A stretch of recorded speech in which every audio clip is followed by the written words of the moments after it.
لا حول ولا قوة إلا بالله العلي العظيم.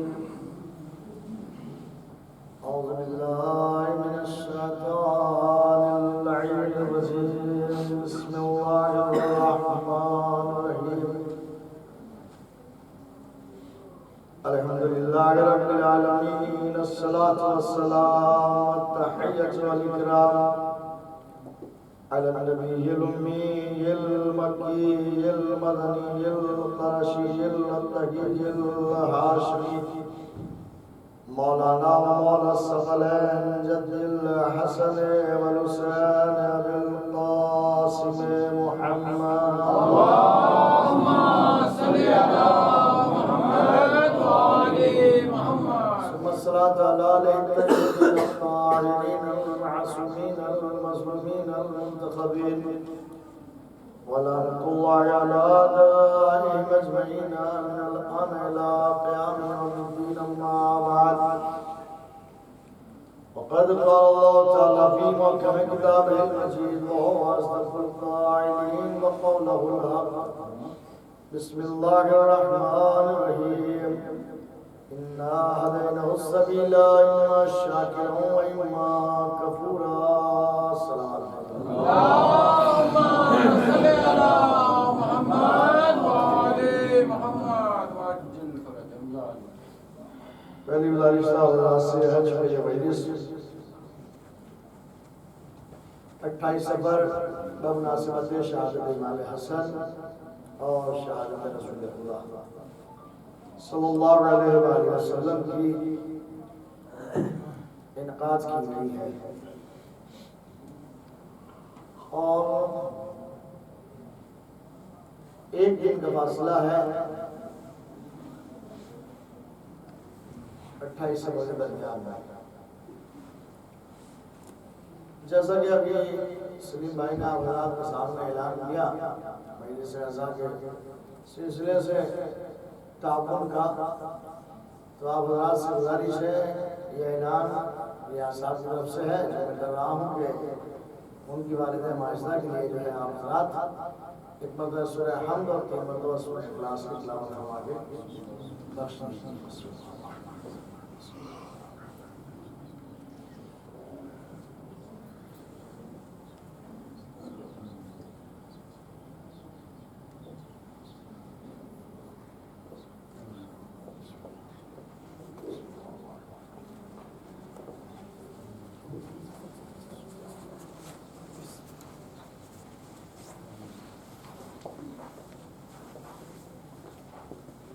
اور ایک دوسرا اعلان ہے کہ ہمارے زاہد بھائی کے امام صاحب کا انتقال ہو گیا ہے. ان کا نام الفام حسین ہے. آج ہی ان کا انتقال ہوا ہے، تسلیم ہو گئی ہے. تو آپ حضرات سے گزارش ہے کہ ان کے لیے ایک مرتبہ سنیں. بات ہے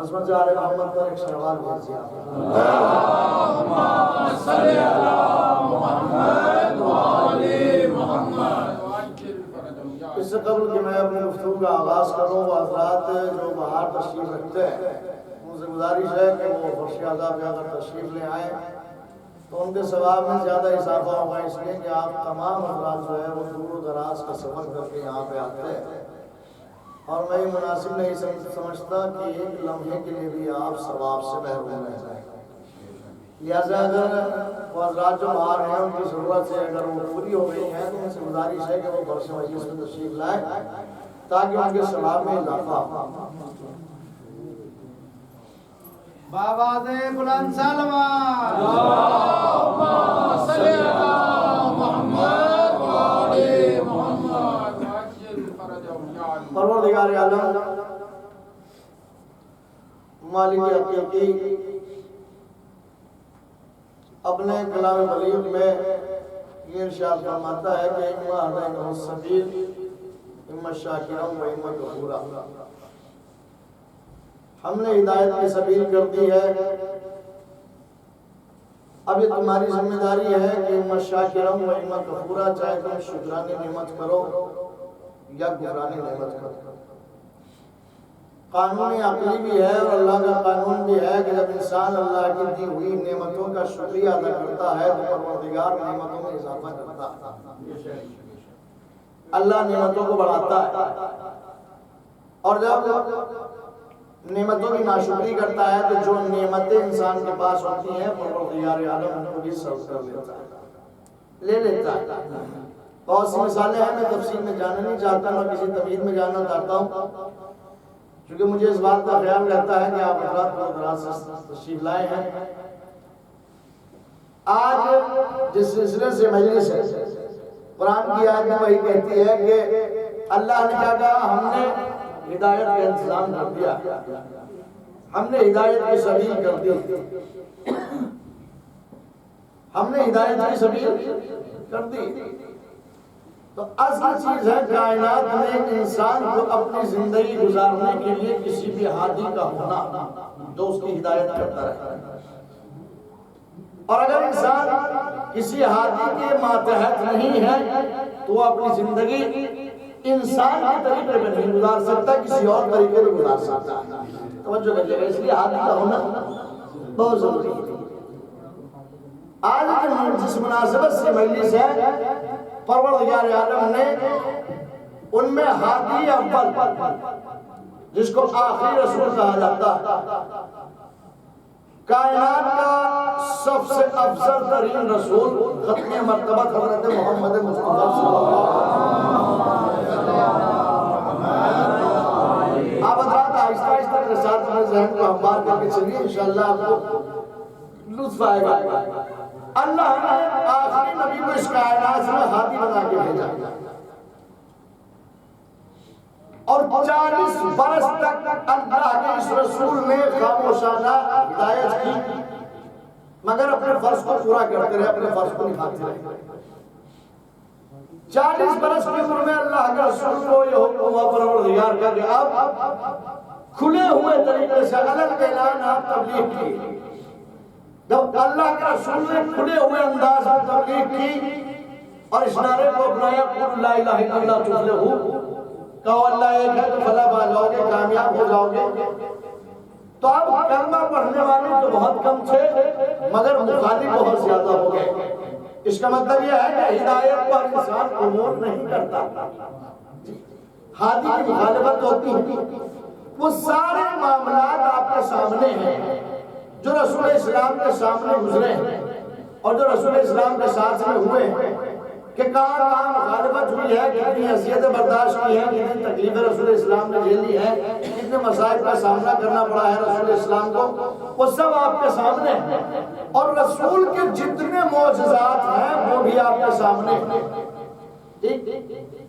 اللہ کا رسول جب اس کائنات سے آیا، جب اس کائنات کا اللہ کے رسول نے ہاتھ کھولی تو سارے معاملات جو آپ نے ذاکرین سے سنے بھی ہیں، پڑھے بھی ہیں کہ دو روایت اختلاف روایت کی بنیاد پر کہ آپ کی والدہ ماجدہ کا آپ کی ولادت کے بعد جو ہے وہ چند دن کے بعد انتقال ہو گیا تھا، ایک روایت میں 2 سال کے بعد انتقال ہو گیا تھا. اب رسول اسلام کی ضرورت تھی کہ کوئی ایک ایسی عورت ہوتی کہ جو رسول اسلام کا دودھ پلاتی تاکہ رسول اسلام کی پرورش ہو. توجہ کریے، ہوا کیا کہ رسول اسلام کی پرورش کے لیے مسلمانوں نے آج کے دور کی بات کرتا ہوں ایک دایا ڈھونڈا جس کے نام سے آپ حضرات واقف ہیں، لیکن کبھی مسلمان یہ غور نہیں کرتا، انسان یہ سوچتا نہیں ہے کہ اس دور میں کہ جب مکے میں رسول کے آباء و اجداد، مکے میں رسول کے آباء و اجداد شریعت ابراہیمی میں قائم تھے، دین ابراہیمی میں قائم تھے، ان کے علاوہ جو بھی تھا وہ کافر تھا، جو بھی تھا وہ کافر تھا. ایسے میں رسول اسلام کو دودھ پلانے کے لیے کسی عورت کا انتخاب کیا جائے تو سب سے پہلا اعتراض یہ ہوتا ہے کہ کوئی مسلمان تھی عورت اس وقت کہ نہیں تھی. توجہ کریے گا. دوسری چیز رسول اسلام کے معجزے ہیں، جیسے جیسے رسول اسلام نے زندگی گزاری، یا آپ یوں سمجھیے کہ قرآن مجید میں پروردگار عالم نے کہا کہ جب ہم نے اپنے نبی موسیٰ کو فرعون کے دربار میں بھیج دیا دریائے نیل کی موجوں کے حوالے کر کے، اور موسیٰ دربار میں پہنچ گیا، تو موسیٰ کو بھوک کی شدت ہوئی اور موسیٰ نے محسوس کی تو موسیٰ کو دودھ کی ضرورت ہوئی، تو بہت سی دودھ پلانے والی آئی مگر موسیٰ نے کسی کا دودھ نہیں پیا. توجہ کریے گا، موسیٰ نے کسی کا دودھ نہیں پیا. اللہ نے قرآن میں آیت اتاری کہ ہم نے موسیٰ پر تمام دودھ پلانے والیوں کا دودھ حرام قرار دے دیا تھا. موسیٰ کون ہے؟ صاحب شریعت ہے، صاحب نبی ہے، مگر آخری نبی نہیں ہے.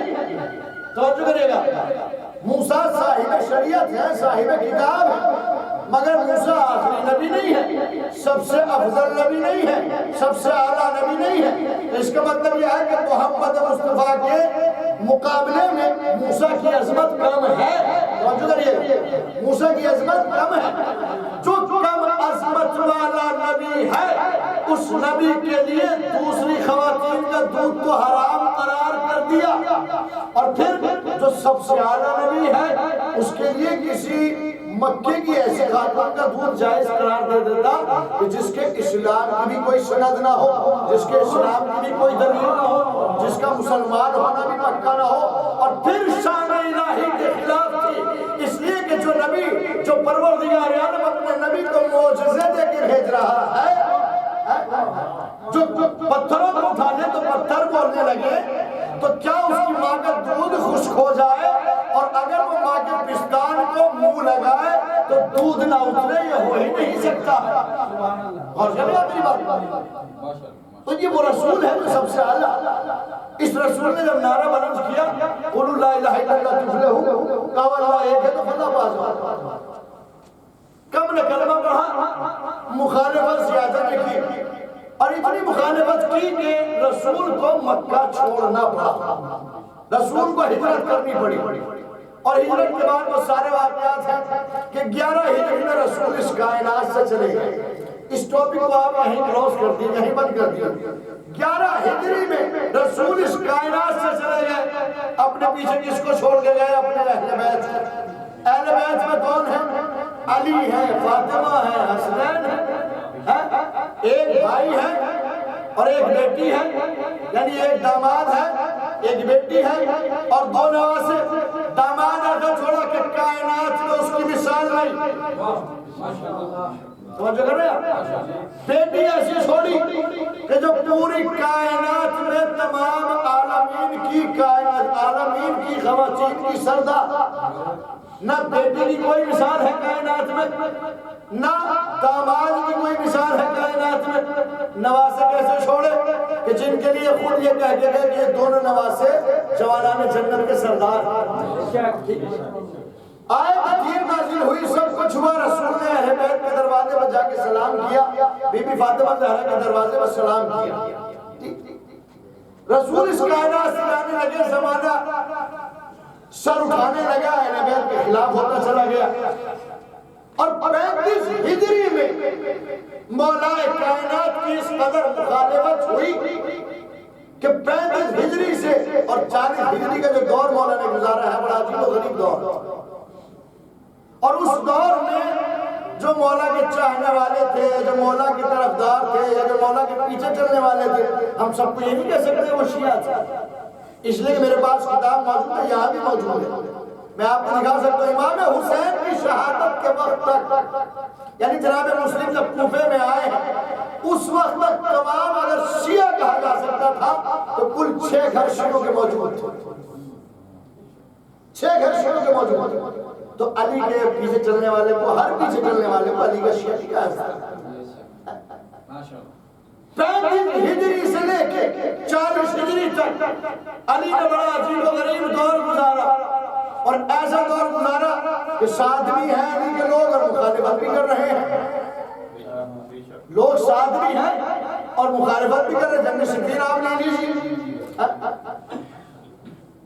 باطل جنگ صفین میں بالکل ختم ہو گیا ہوتا مالک اشتر کی تلوار سے، مگر ادھر چمڑوں پہ لکھی ہوئی آیت، کاغذوں پہ لکھی ہوئی آیتوں کے نیزہ پہ بلند کی، اور مخالف نے یہ چال کھیلی، یہ دھوکہ دیا کہ ہم قرآن کو ماننے والے، ہم مسلمان ہیں، لہذا یہ ہم سے قتل و غارت گری کیوں ہو رہی ہے، یہ ہم سے جنگ کیوں ہو رہی ہے، لہذا کیا ہوا، جو ساتھ والے تھے، میں یہ نہیں کہہ سکتا وہ شیعہ تھے، جی اس لیے کہ لفظ شیعہ کی کہانی، جو ساتھ والے تھے اس میں شیعہ تو چند تھے، جو ساتھ والے تھے علی کے خیمے کو گھیر لیا، تلواریں نکال لی، یا مالک اشتر کو بلائیے ورنہ ہم آپ کو قتل کر دیں گے، اس لیے کہ سامنے قرآن اٹھا کے مولا علی کہتے ہیں نادانت تمہیں ہو کیا گیا ہے، تم اس کو دیکھ رہے ہو جو کاغذ کے ٹکڑوں میں لکھا ہوا ہے، جو کھال کے ٹکڑوں میں لکھا ہوا ہے،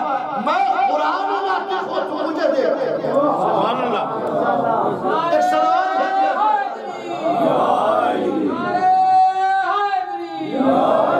میں ہوں قرآن ناطق،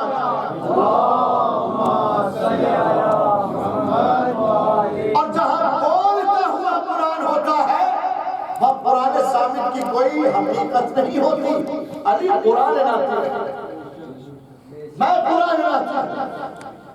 40 ہجری میں اتنے سرکش ہو گئے یہ لوگ کہ علی کے سر پہ ضربت لگی، اب 40 ہجری سے لے کے 41 ہجری تک ایک سال کس کے ہاتھ میں رہا، امام حسن علیہ السلام۔ آج ہمارے نوجوان بھی، ہمارے بزرگ بھی، ہمارے معاشرے میں لوگ اس جذبات بھی تو کہتے صلح کیوں کی، امام میں صلح کیوں کرو، دیکھیں امام کو نہ کسی ناصر کی ضرورت ہے نہ کسی مددگار کی ضرورت ہے، مددگار ہو یا نہ ہو، ناصر ہو یا نہ ہو، امام جب اس کائنات میں آتا ہے تو وہ سب سے زیادہ طاقتور ہوتا ہے، امام کے سامنے کسی مددگار کی ضرورت نہیں ہوتی، مگر امام ایک پیغام دینا چاہتا ہے، معاویہ سے ملاقاتیں ہوتی رہی، امام کو اپنے دربار میں بلاتا رہا، کس بنا پہ کہ حسن ابن علی مجھ سے کسی طریقے سے صلح کر دے، مگر امام حسن کبھی صلح کی طرف مائل نہیں ہوئے۔ ایک مرتبہ جب بلایا معاویہ نے اپنے دربار میں تو دربار سجا ہوا، معاویہ کے درباری بیٹھے ہوئے، اور دربار میں معاویہ نے اپنے درہم و دینار کے ڈھیر لگوائے، ایک انبار لگوائے، تاکہ جب امام کو بلائے تو امام اس درہم و دینار کے ڈھیر کو دیکھ کے، انبار کو دیکھ کے مرعوب ہو جائے، معاویہ سے خوف کھائے، مگر معاویہ کو یہ معلوم نہیں تھا کہ جو امام اس کائنات میں ہوتا ہے منصوص من اللہ، جو اللہ کی طرف سے امام ہوتا ہے وہ کائنات میں کسی نہیں گھبراتا ہے، وہ کسی نہیں ڈرتا ہے، وہ تنہا ہو یا لشکر کے ساتھ ہو، امام امام ہوتا ہے، امام گھبراتا نہیں، امام کائنات میں طاقت میں یکتا ہوتا، اس کا مقابلہ کسی نہیں ہو سکتا۔ سب اکھٹا کیا، درہم و دینار انبار کی شکل، امام حسن کو بلوایا گیا، معاویہ نے امام حسن کو اپنی مسند پہ جگہ دی، اپنے تخت پہ بٹھایا اور امام سے کچھ بات چیت کی۔ جب امام دربار میں آئے تو دربار کا ایک خادم، توجہ کریے گا، معاویہ کے دربار کا ایک خادم، امام جب دربار میں داخل ہوئے اور اپنی جوتیاں اتار کے امام تخت پہ بیٹھنے لگے تو اس خادم نے، درباری نے امام کی جوتیاں اٹھا کے سیدھی کر کے رکھ، اور معاویہ سے امام کی گفتگو ہوئی، کچھ دیر گفتگو ہونے کے بعد جب امام چلنے لگے تو معاویہ نے کہا ہے حسن ابن علی، فرزند رسول، یہ آپ دیکھ رہے ہیں درہم و دینار کا ڈھیر، یہ دیکھ رہے ہیں آپ درہم و دینار کا انبار، یہ میں نے آپ کے لیے رکھا ہے، میں آپ کو تحفہ دیتا ہوں۔ امام نے اس تحفے کو قبول کیا، توجہ کریے گا میرے دوستو، امام نے اس تحفے کو قبول کیا، امام کی گفتگو ختم ہوئی، امام تخت سے اٹھے، اور جب اس خادم نے دیکھا، اس درباری نے دیکھا کہ امام جوتیاں پہننے والے ہیں تو پھر اٹھا، اور اٹھنے کے بعد اس نے امام کی جوتیوں کو سیدھا کیا، امام نے جوتیاں پہنی، اور جوتیاں پہننے کے بعد توجہ کریے کہ دربار بھرا ہوا ہے، جوتیاں پہننے کے بعد امام کہتے ہیں اس خادم سے کہ جتنا مال معاویہ نے مجھے دیا ہے یہ میں تجھے دیے دیتا ہوں، یہ جتنا مال معاویہ نے مجھے دیا ہے، یہ میں تجھے دے رہا ہوں۔ جیسے معاویہ نے دیکھا کہ امام نے سارا مال اسے دیا تو معاویہ کہتا ہے فرزند رسول اے حسن ابن علی، یہ تو میں نے تمہارے لیے رکھا تھا، یہ تو میں نے تمہیں دیا ہے۔ کہ معاویہ تجھے معلوم نہیں ہے ہم کس کی اولاد ہیں، معاویہ تو جانتا نہیں ہے ہم کس کے بیٹے ہیں۔ سن معاویہ، اگر ہماری تعریف سننا چاہتا ہے تو سن، دو جملوں میں یہ سن لے کہ جتنا مال تو ہمیں دیتا ہے اتنا مال تو ہم اپنی جوتیاں اٹھانے والے کو دے دیتے ہیں۔ نعرہ تکبیر، نعرہ رسالت، نعرہ حیدری۔ جتنا مال دے کے ہمیں اپنے روب میں لانا چاہتا ہے اتنا مال تو ہم اپنی جوتیاں اٹھانے والے کو دے دیتے ہیں۔ تو حسن ابن علی کو دربار میں اس لیے بلایا جا رہا تھا تاکہ حسن ابن علی روب میں آ جائے، معاویہ سے خوف کھا جائے، معاویہ سے سلو کر لیں۔ نہیں، حسن ابن علی نے 1 سال کے اندر اپنے لشکر کا جائزہ لے لیا تھا، اس بنیاد سے نہیں کہ لشکر میرا مددگار نہیں ہے۔ امام نے جیسے جیسے حالات دیکھے، معاویہ کی طرف سے امام کے لشکر میں جاسوس بھیج دیے گئے، جاسوس نے سرداروں کو لڑایا، سرداروں سے لشکر کو لڑایا، سپاہی لڑنے لگے، ایک دوسرے کی مخالفت ہونے لگی۔ اب امام نے جب یہ دیکھا کہ اپنی جانیں بچانا چاہتے ہیں تو امام نے ایک طویل خطبہ ارشاد فرمایا، اس کا چند جملے میں آپ کا نظر کرتا ہوں۔ امام نے کہا کہ میں آج یہ دیکھ رہا ہوں کہ پہلے تمہارا دین تمہاری دنیا میں مقدم تھا، یعنی تم دیندار تھے، دنیا برس نہیں تھے۔ آج میں دیکھ رہا ہوں کہ تمہاری دنیا تمہارے دین پہ مقدم ہے۔ آج میں دیکھ رہا ہوں کہ تم اپنی جانیں بچانے کے لیے آمادہ ہو، اپنی زندگی چاہتے ہو۔ اور مولانا خطبہ میں ایک جملہ فرمایا کہ جنگ یا صلح کا فیصلہ میری وجہ سے نہیں تمہاری وجہ سے ہوگا، چاہے میں جنگ کروں یا صلح کروں۔ اب میں تم سے پوچھتا ہوں، تم اپنی جانیں بچانے کے لیے جنگ چھوڑنا چاہتے ہو، لڑنا نہیں چاہتے تو مجھے تب بتاؤ، یا پھر اللہ پہ بھروسہ کر کے تم تلوار سے فیصلہ کرنا چاہتے ہو تو تب بتاؤ، جس میں تم راضی ہو۔ زمانے نے کہا کہ ہمیں زندگی چاہیے، لشکر والوں نے کہا ہمیں زندگی چاہیے۔ امام نے کہا ٹھیک ہے اگر تم زندگی چاہتے ہو، اس لیے کہ حالات اتنے پیچیدہ ہو گئے تھے اور یہ جتنے بھی حالات پیدا کرنے والے تھے یہ شیعہ نہیں تھے۔ جس طریقے سے مطلب 1 سال میں جو 5 سال میں شیعہ نہ ہو سکے، 35 ہجری سے لے کے 40 ہجری تک جو 5 برس میں نہ بدل سکے، وہ پورا بھی 1 سال امام حسن کے ہاتھ میں نہیں ہے۔ 41 ہجری میں شروع ہو گئی ہے، پورا 1 سال بھی امام حسن کے ہاتھ میں نہیں ہے۔ اور ان کو یہ کہا جائے کہ یہ شیعہ تھے، یہ شیعہ تو نہیں، شیعہ نہیں تھے۔ جنگ کا ماحول یہ تھا، کوفے کا ماحول یہ تھا کہ جس طرف دیکھتے تھے مال غنیمت زیادہ ملے گا یا رنجش کا بدلہ مل سکتا ہے تو پھر اس طرف ہو جاتے تھے اپنا بدلہ نکالنے کے لیے، مال غنیمت حاصل کرنے کے لیے۔ اور یہ بھی لشکر ایسا ہی تھا، اس میں سارے شیعہ نہیں تھے، چند گنے چنے شیعہ جو آج کے معنی میں شیعہ کہلاتا ہے، جس کو آج شیعہ کہا جاتا ہے۔ میرا دعویٰ ہے کہ آج کے اس دور میں شیعہ کتنا ہی بد چلن بد کردار کیوں نہ ہو جائے مگر کبھی امام کے مقابلے میں نہیں آ سکتا، امام کے مقابلے میں نہیں آ سکتا۔ اگر امام سامنے آ جائے اور یہ پہچان لے کہ یہ میرا امام، کبھی مقابلے میں نہیں آ سکتا کہ آپ نے کیا کیا۔ تو اب یہ سوچنا کہ حسن نے سلو کیوں، اس وجہ سے کہ یہ سارا لشکر اپنی زندگی چاہتا تھا۔ اور شرائط سلو کیا رکھا، شرائط سلو پہلی شرط سلو کی یہ رکھی کہ معاویہ اس بنیاد پر سلح کر رہا ہوں تجھ سے، میری شرط یہ ہے کہ تو قرآن اور حدیث نبوی کے ذریعے سے فیصلے کرے گا، یعنی دین پامال نہیں ہوگا۔ دوسری شرط یہ ہے کہ تجھے یہ حق نہیں ہے کہ اپنے بعد کسی کو اپنا جانشین مقرر کر کے جائے۔ تیسری شرط یہ ہے کہ حسن ابن علی اور حسین ابن علی اور خانوادہ نبوت سب کو امان رہے گا۔ یہ ساری شرطیں امام نے لکھی۔ جب شرط نامہ گیا ہے اور معاویہ نے کہا کہ ہاں میں شرطوں قبول کرتا ہوں، تب جا کے امام نے شروع کیا۔ اب امام نے سلح کیوں کی ہے؟ میں آپ کو بتاتا ہوں کہ امام نے سلح کیوں کی۔ یہ تو معاملہ تھا فوج کا، لشکر کا، کہ امام نے دیکھا کہ یہ زندگی چاہتے ہیں، دین سے منحرف ہو گئے ہیں، یہ دین سے ہٹ گئے ہیں، مگر امام نے سلح کیوں کی؟ اس لیے کہ امام سے خلافت مانگی گئی تھی۔ حسین نے سلح کیوں نہیں کی یزید سے؟ اس لیے کہ حسین سے بیعت مانگی گئی تھی۔ سلح خلافت میں اور بیعت میں بہت بڑا فرق ہوتا ہے۔ خلافت دینے کے بعد بھی کوئی حسن ابن علی کے سامنے سے لفظ خلیفہ کو نہ ہٹا سکا، اس لیے کہ پروردگار عالم نے ان کو خلیفہ بنایا تھا۔ یہ اللہ کی طرف سے خلیفہ تھے، یہ اللہ کی طرف سے دارشین تھے۔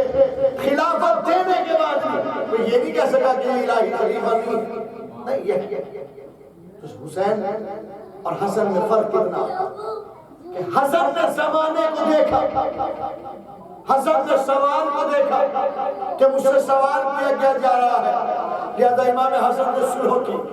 ایک بنیاد یہ کہ سپاہی لشکر یہ جان دینے کے لیے تیار نہیں تھے، امام کا ساتھ دینے کے لیے امام کا ساتھ کی ضرورت تھی۔ یہ اپنی جانوں میں نہیں کھیل پا رہے تھے، یہ اللہ پہ بھروسہ نہیں کر رہے تھے، اللہ سے ان کا توکل ہٹ گیا تھا، یہ دنیا پرست ہو چکے تھے، اس لیے کہ معاویہ کے جاسوسوں نے اتنے درہم و دینار دے دیے تھے کہ ان میں پھوٹ پڑ چکی تھی، یہاں تک کہ امام حسن کے نیچے سے ان کا بستر تک کھینچ لیا گیا۔ کیا یہ شیعوں کی شان ہے کسی کی؟ نہیں،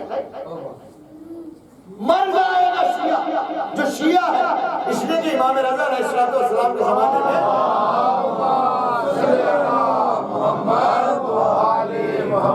کچھ لوگ آئے امام رضا سے ملاقات کرنے کے لیے، خادم سے کہا، جا کے مولا سے کہو کہ ہم علی کے شیعہ ہیں، آپ سے ملاقات کرنا چاہتے ہیں۔ امام رضا برہم ہو گئے، ناراض ہو گئے، خادم سے کہا، ان سے کہتے کہ چلے جائیں یہاں سے، میں ان سے ملاقات نہیں کر سکتا، مگر نہیں، وہ نہیں گئے۔ 3 دن تک مولا کے دروازے کے سامنے گلی میں پڑے رہے۔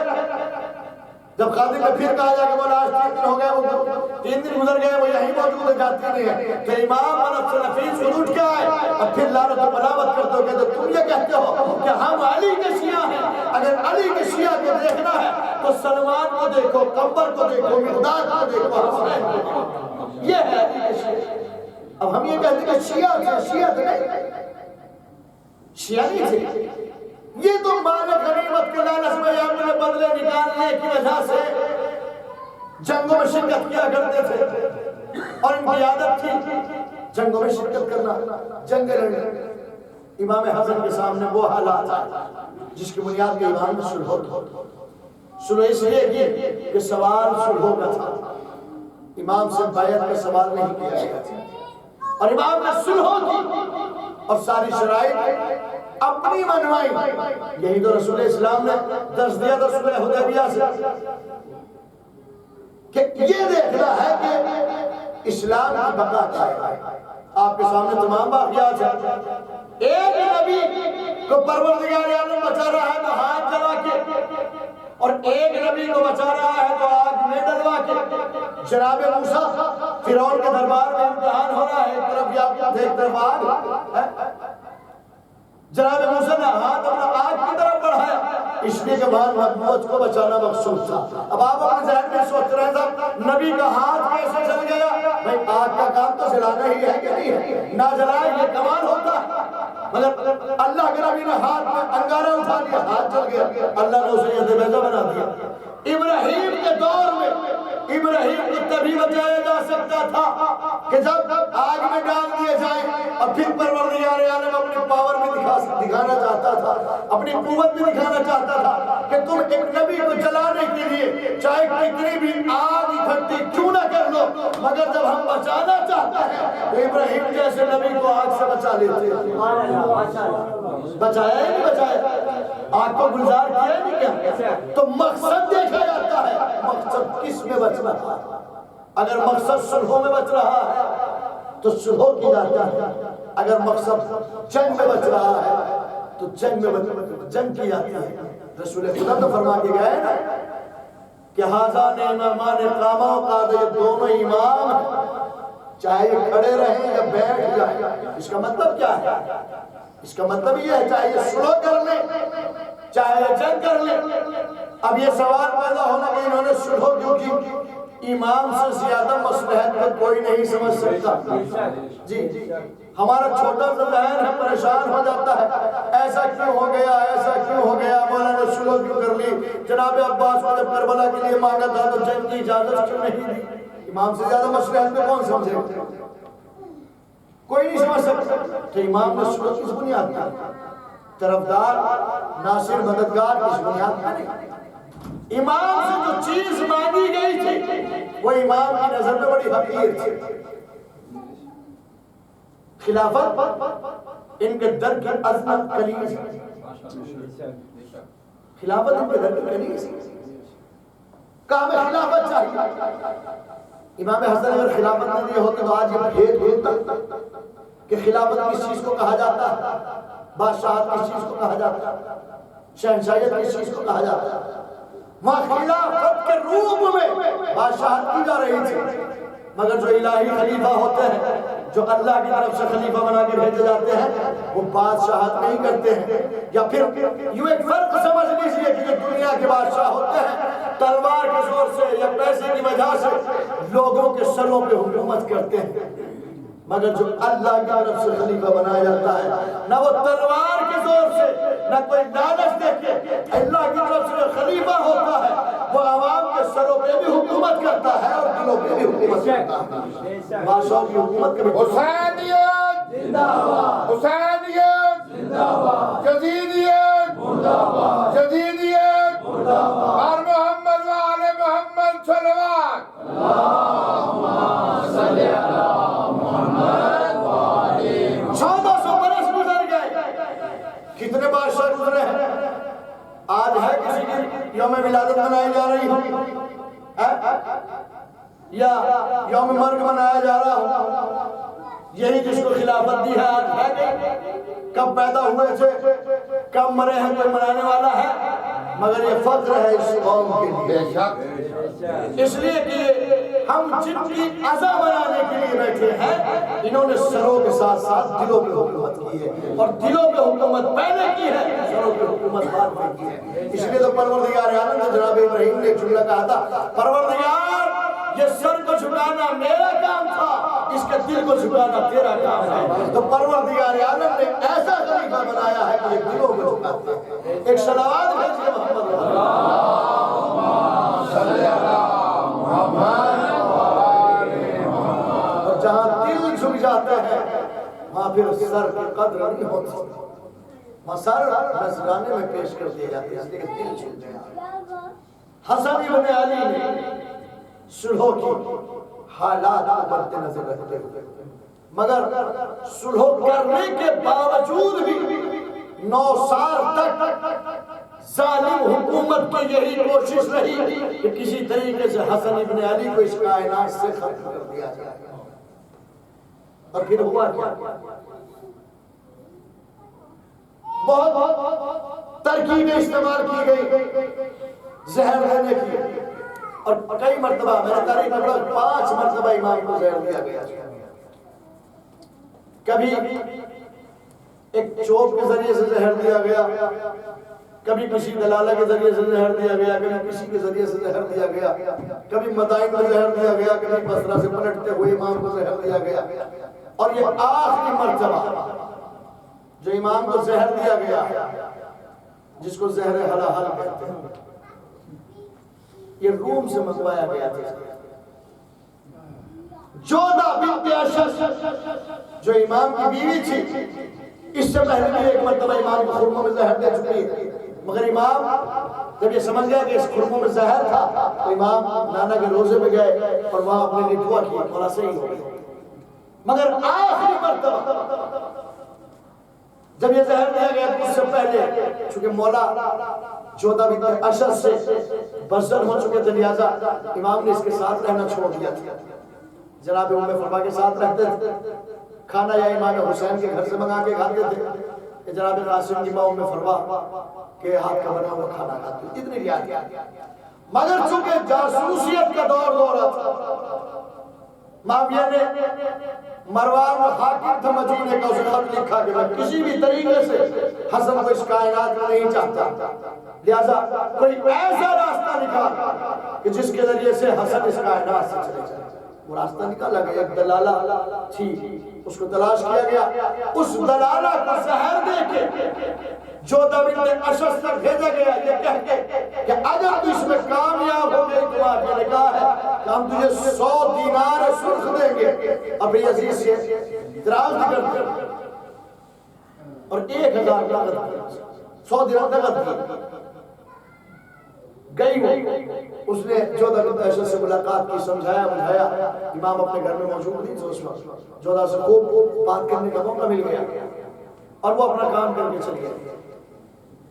امام گھر تشریف لائے، رات میں امام کی عادت یہ تھی کہ جب سوتے تھے تو اپنے سرہانے ایک پانی کا گلاس بھر کے رکھ لیتے تھے، امام کو رات میں پیاس لگتی تھی تو اٹھ کے امام پانی بہنیں امام کو سو رہی، امام حسین سو رہے، امام حسن کو پیاس لگتی تھی رات میں تو امام اپنا رکھا ہوا پانی استعمال کرتا۔ کسی اسرا میں کسی وقت میں جودہ بنت اشعث امام کو اس رکھے ہوئے پانی میں وہ زہر حلال ملا کے چلی۔ جب امام کی رات کھلی اور امام کو پیاس کا لگا ہوا تو امام نے اس کو اٹھایا اور اٹھا کے پانی پیا۔ جیسے ہی پیا فوراً امام کی لبوں پہ ایک جملہ آیا، اپنی بہن کو اٹھا کے کہتے بہن زینب، بہن زینب ایک کیسا پانی تھا کہ اس پانی کے پینے کے بعد میرے منہ سے میری ناف تک میرا جگر کٹ گیا۔ ہاں میرا جو بڑی دور دراز سے سفر کر کے آئے ہوں، کائے کے لیے آئے ہیں، اپنے امام کو گریہ کرنے کے لیے آئے ہیں، اپنے امام کو رونے کے لیے آئے ہیں۔ ذرا زینب کے دل سے پوچھی، خدا نہ کرے کسی بہن کے سامنے ایسا معاملہ آئے کہ اس کا بھائی اس کی نظروں کے سامنے اس کائنات سے چلا جائے۔ زینب کو اٹھایا، زینب اٹھی گھبرا کے اٹھی، بہن میرا جگر ٹکڑا ہو گیا ہے، بہن ایک تشت لے گا، زینب ایک تشت لے گئی، امام حسن کے جگر کے ٹکڑے کٹ کٹ کے اس تشت میں گرنے لگے۔ اللہ اکبر، علماء مقتل نے لکھا کہ 70 یا 72 ٹکڑے امام حسن کے جگر کے ٹکڑے زینب کی نگاہوں کے سامنے تشریف۔ زینب تڑپتی رہ گئی، زینب تڑپنے لگی، ام کلثوم تڑپنے لگی، فروا تڑپنے لگی، ہاں میرے عزیزو حسین تڑپنے لگے، ہاں میرے بھیا کا انتقال ہو گیا ہے، ہاں میرے عزیزو حسین تڑپنے لگے، میرے بھائی کو ایک ایسا ذہن دیا گیا ہے کہ میرے بھیا کے جگر کے باہر تک ہو گئے۔ حالات سازگار نہیں تھی۔ حسین نے امام حسن کی جب وصیت سن لی تو جب صبح نمودوار ہوئی تو امام حسن نے امام حسین سے جملہ کہا، بھیا حسین مجھے یہ بتاؤ کہ میرے چہرے کا رنگ کیسا ہو رہا؟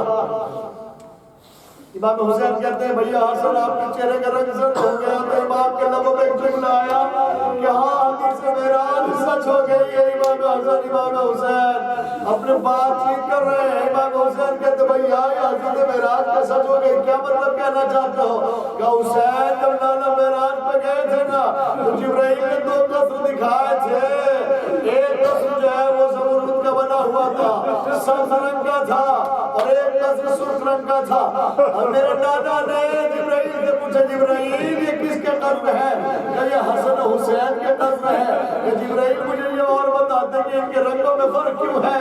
کیا رنگوں میں فرق اس لیے ہے کہ حسن کی شہادت زہر سے ہوگی اور حسین کی شہادت تلوار سے ہوگی۔ ہاں میرے عزیز چہرے کا رنگ متغیر ہوتا چلا گیا، ہمارا امام اس کائنات سے چلا گیا، پہلوں کے سامنے امام کی آنکھ بند ہو گئی۔ وصیت کے مطابق امام حسین نے امام حسن کو غسل کفن دیا، اور غسل کفن دینے کے بعد جنازہ لے کے چلے دفن کرنے کے لیے رسول کے محل میں، مگر ہاں میرے عزیز دشمن سامنے آ گیا، تیر چلے، دشمن سامنے ہے، تیر چلنے لگے ہیں۔ ہاں میرے عزیز اتنے تیر چلے کہ کچھ تیر تو امام حسن کے جنازے میں پیوست ہو گئے ہیں۔ امام حسین نے فیصلہ لیا کہ ہم نانا کے پہلو میں اپنے بھائیوں کی دفن نہیں کریں گے، ابھی دفن نہیں ہونے دیتے، جنت البقیع لے جائیں گے، مگر ہاں میرے عزیزو اس سے پہلے حسن کا جنازہ گھر کی طرف آ رہا ہے۔ ہاں میرے عزیزو جس شیر میں تمہیں ناز ہے نا، عباس بھی ساتھ میں ہے، زینب کا بھیا عباس، زینب کا غازی عباس بھی ساتھ میں ہے۔ ہاں میرے عزیزو 24 برس کی عمر ہے غازی عباس کی، حسن کا جنازہ تیروں سے پیوست، تیر لگے ہوئے ہیں، گھر کی طرف آ رہا ہے۔ جب گھر میں حسن کا جنازہ داخل ہوا نا تو بہنوں نے بھیا کے جنازے میں تیر لگے ہوئے دیکھے۔ ایک مرتبہ حضرت بری نظر سے زینب نے عباس کے چہرے کی طرف دیکھا، شاید شہزادی کہنا چاہتی ہو اے عباس، ارے تیری موجودگی میں میرے بھیا کے جنازے میں تیر۔ جزاک اللہ خیر جزا۔ ہاں میرے عزیزوں بھی اپنے امام کے جنازے کو آپ کو قاعدہ دینا ہے نا، ہمیں یہی تو احساس ہوتا مولا۔ ارے ہم اس دور میں نہیں تھے کہ آپ کے جنازے کو قاعدہ دیکھے، مگر ہاں مولا ایک جملہ کہنا چاہتے، کاش اتنے شیعہ اس دور میں ہوتے تو حسن کے جنازے میں تیر نہ برستے، حسن کا جنازہ تمہارا گھر سے برآمد ہوا جنت البقیع کی طرح۔ جنت البقیع میں فاطمہ تڑپ گئی، حسن کے جنازے کو حسین نے دفن تو کر دیا، مگر حسین بھی سوچتے ہوں گے اے بھیا آج 50 ہجری ہے، کل 61 ہجری میں 10 برس کے بعد تمہارے جنازے میں تیر پیوست ہے، حسین کا جنازہ تیروں میں ہوگا۔ یہی وجہ ہے 61 ہجری میں جب حسین زمین کربلا پہ آئے، حسین کا لاشا تیروں پہ معلق ہو گیا۔ ہائے زہرا کے لاش ایک بقیع میں دفن ہے۔